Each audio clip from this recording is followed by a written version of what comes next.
Disney Star Wars is slop. Anything that Ubisoft touches is slop. So what happens when Ubisoft makes a Star Wars game? How sloppy can you get? Star Wars Outlaws is the upcoming action-adventure game from Ubisoft Massive, and recently I was given the opportunity to play Star Wars Outlaws early, and now that the PC gameplay trailer... So, another paid opinion. Oh, I mean, not paid opinion at all. Sorry. and the official specs have been revealed, I have a lot of stuff to talk about. The gameplay on the screen is And none of it's gonna be negative, probably. actually my own gameplay of the PC version from an earlier build of the game, so take that into consideration when you're watching. Now, another thing is this gameplay recording session that I did. The footage was only 1080p, however, they gave me 4K gameplay, which I'm guessing is This looks so fun, entertaining, and reasonable. Wow. also of the PC version, but it could be from the console version as well. But I wasn't able to get clarification for that, so some of the gameplay B-roll is 4K footage, and then the gameplay that I took... Oh, wow. The recoil on that is ridiculous. That also, this already is literally enough for me to say I will never have fun playing this garbage. Just this is enough. was in 1080p. Now, additionally, Ubisoft revealed their post-launch plans for Star Wars Outlaws, which included a full roadmap, and some of it was pretty exciting. We have a lot to talk about, guys, so check the video chapters for easy viewing, and let's get into it. One of my favorite things to do is chill on the couch. Oh, one of my favorite things is to not do that. Unless Raycon wants to sponsor me, in which case I love Raycon. So as you know, Star Wars Outlaws is slated to release on August 30th, which is right around the corner, and you play as a new character named Kay Vess, a scoundrel attempting to pull off one of the biggest heists in the history of the Outer Rim. Now, the story takes... Oh, no. This is not the backstory. You are playing Kate West, extraordinary woman of power that don't need no man and makes no sense, okay?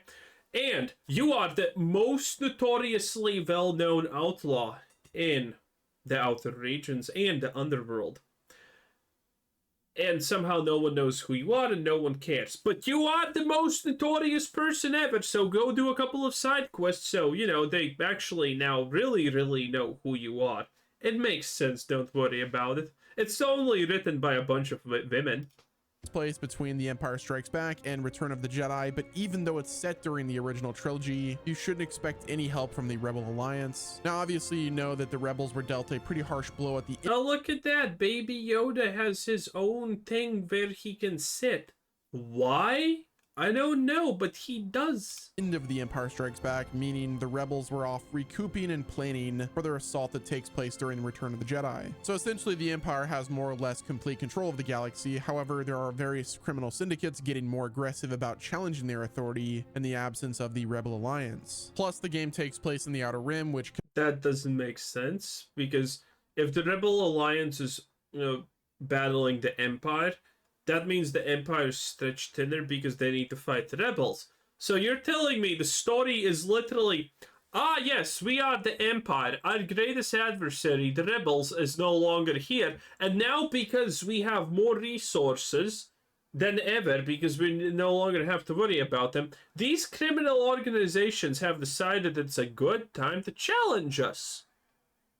Yeah, that makes a lot of sense. Canonically speaking, is a pretty lawless land to begin with. The gameplay is third person with combat scenarios that you can take multiple approaches to. You could go in stealthily, you can also go in guns blazing, and there will even be branching dialogue options that will influence the state of the world and your relationship with various characters and factions. But not too much, because, you know, writing a good story is impossible. With the iconic character Jabba the Hutt being a major part of the story, but in the spirit of allowing you to make your own story, it's been confirmed that you can betray him if you're feeling like a bold one. Now, every environment in the game will be fully open world, but the missions will take place in more fully open world, aka the developers said that you on your fucking little scooter thing can ride from one side of the planet to the other in like 3 minutes. And in that time, you will encounter 0 things that are interesting. Have fun with that. contained areas, similar to the structure of the Division 2. And as I said before, these missions will have plenty of different approaches available to the player. Now, one sentiment that I've seen quite a bit is that the entire game is just a stealth-focused experience, like you have to go stealth or you're just gonna fail. But that is... No one has said that. I have no idea why he's saying that unless they told him that this is what you need to talk about, which is very strange for not a paid promotion. Now, ironically, this video is, by the way, marked on YouTube as a paid promotion sponsorship because of Raycon, but not because of this, which is hilarious. I guess this is a way to dodge responsibility.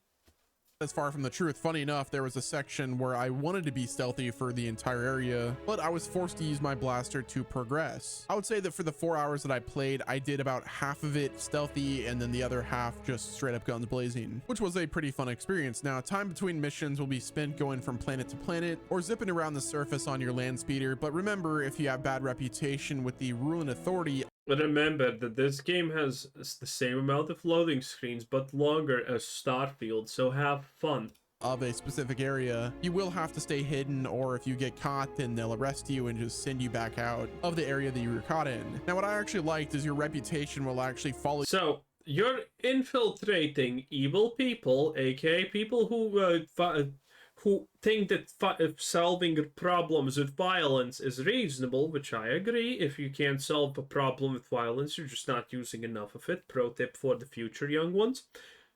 So, these people catch you. You're a notoriously well-known scoundrel that steals shit.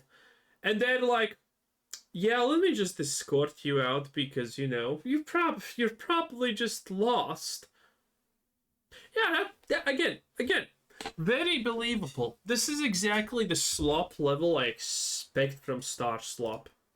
You from planet to planet, and word of your decisions in major missions and with different factions will travel around the galaxy and impact what happens to you next. Now, in addition to that, there's going to be space combat and dogfights as you go from planet Whoa, this is exhilarating, said no one. planet. So just be mindful who you've made enemies with and who your allies are along the way. This is so fun. You can actually go to the menu and see what your reputation... Yeah, the space battles are really bad. is with each faction, which is really cool. The crime system is a bit similar to those seen in Rockstar open world games, meaning you'll be building relationships and connections throughout the story, but ultimately if you get caught committing a crime, there will be consequences from the Imperial troops stationed around the various planets. Completing or rejecting various contracts and jobs will improve or worsen your relationships with the various factions. Now, when it comes to the gameplay itself, I actually had a pretty fun time during my 4 hours played. If you guys know Of course you did, because you were lubed up. me, then you know that I like Legend of Zelda, and that means I like puzzles. And Star Wars Outlaws had the perfect amount of puzzles for me, as well as stealth combat and just straight up guns blazing action. I think a lot of you will like the lock-picking minigame. There was also one puzzle that I did which No one is gonna like the lock-picking mini-game. was basically Star Wars Wordle. Now, Nyx, your companion, is also super helpful. You're able to command Nyx to go around and sabotage things. Please, call it Baby Yoda. It's exactly that. Man, we're not gonna get a single Star Wars game or a single Star Wars product that doesn't have a small Baby Yoda companion. The moment people actually like something that Disney does, it's there forever, okay? Things and distract various enemies while you're trying to sneak past. Nyx is also able to attack people by running up to them and detonate a bomb and just incapacitating them, which was a pretty cool dynamic. Like, as you're playing, you just kind of go around, and if there's like a puzzle or something you're missing, usually it has to do with Nyx. So definitely use that little guy to your advantage. He is definitely helpful. So next up, Star Wars Outlaws recently released their PC gameplay trailer, and in that trailer we got PC features and the specs revealed that were pretty robust. Now, according to the Ubisoft blog, they said this, and I quote, "Star Wars Outlaws launches on PC, PS5, and Xbox Series X and S on August 30th. If you're getting ready to navigate the dangers of the criminal underworld on PC, you'll be able to take advantage of a wealth of features, including support for ultra-wide and multi-monitor setups, uncapped frame rates, image upscaling, and more." And then they provided us with a list of PC features and a range of specs to help. Okay, yeah, this is the kind of stealth combat I would expect from Assassin's Creed. You get the best performance possible from your hardware. Guy drops almost dead and just bam on the ground, and the other guy and the other one's like boop, boop, I have my Raycons and can't hear it. Now, as soon as I jumped into the game for the first time on Star Wars Outlaws, Oh, this is my favorite part of the game. Unidentified creature jumps on your face. What do? A, swat it away. B, hit it. C, take your weapon, aka blaster, and just blow it off you. Well, the answer is obviously none of them. You just put your hands in the air and then start being like, oh my god, what is happening? Oh my god, guys. Yeah, it's pure art. I straight up went to the menu and I looked at all the settings. Like, that was the first thing I did. Forward slide, yeah. I didn't even get started with the gameplay. There was everything from ray trace global illumination, Okay, so it jumps down and now this guy's confused. reflections and shadows. And now he gets the blaster out. There's the NVIDIA dynamic illumination, or RTX. Bro, this is... Wait, this is probably the worst animation so far. Let's watch it again. NVIDIA dynamic illumination, or RTX. It doesn't even connect. You hit his ass. The ass is naturally very well protected for the human. Arguably, the ass is the best shield ever. And what happens? And he's acting like his head got caved in. Well, to be fair, she literally goes up to a stormtrooper in armor that's supposed to deflect physical attacks and blaster bolts, by the way, and then just slaps them from the side, and they are probably paralyzed for life. And now they're not gonna get their paycheck from the Empire, and their families are gonna starve. So, kicking someone in the ass and they get a brain aneurysm, honestly not even far-fetched at this point. DI support. There was also the NVIDIA. And then the classic woman go punch a dude in the face, and it's Joker. DLSS 3.5, which is... Now, don't get me wrong. If you get punched in the face, even a woman is gonna knock you out. But that's when you don't expect it. Literally 3 seconds ago, there was a strange unidentified creature jumping on his face and, probably rubbing his balls in there. And now you get kicked in the ass, and you're gonna tell me a man is not prepared to get hit at that point? There's no way. Okay? You can knock anyone almost out, even if you're pretty weak. You could knock an MMA dude out if you hit them in the jaw, and they don't expect it at all. Okay? But it's just so bad. Of course, is ray reconstruction, frame generation, and super resolution. And I'm telling you, the second I... Please don't talk about super resolution. Everyone knows there's no resolution. saw frame generation, I'm like, okay, we are finally chilling. We don't have to wait for a mod to get frame gen. It's launching as a feature. There's also the Intel XeSS 1.3 and AMD FSR 3.0 for upscaling as well as frame gen. The customization options were pretty robust as well. Obviously, uncapped frame rate. You can also cap the frame rate in the game as well. The game also has support for 21:9.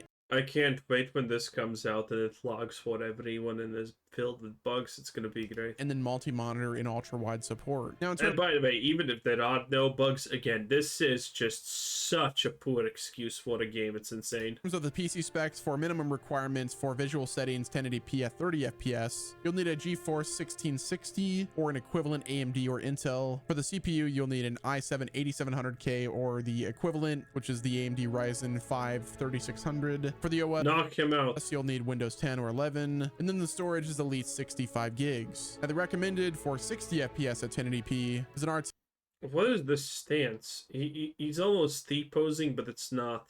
RTX 3060 or equivalent AMD. Okay, no one cares about the specs anyway. This is gonna be horrendous. Everyone knows it. Wes Nemo, completely not paid, by the way. Have a nice day. Bye-bye.